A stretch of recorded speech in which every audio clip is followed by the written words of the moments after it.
You ask Tiger to solve. This deals with linear equations with one unknown. The final result is m equals 1. Let's solve it step by step. Simplify the expression. Expand the parentheses.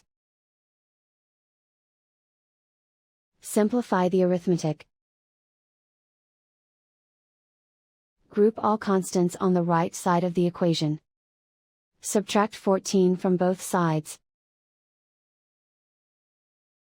Simplify the arithmetic.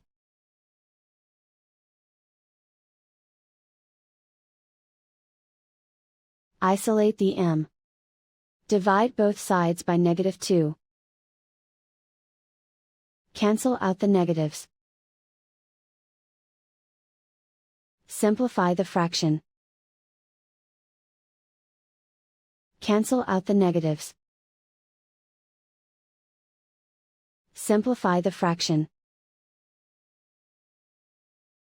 And so the final result is m equals 1.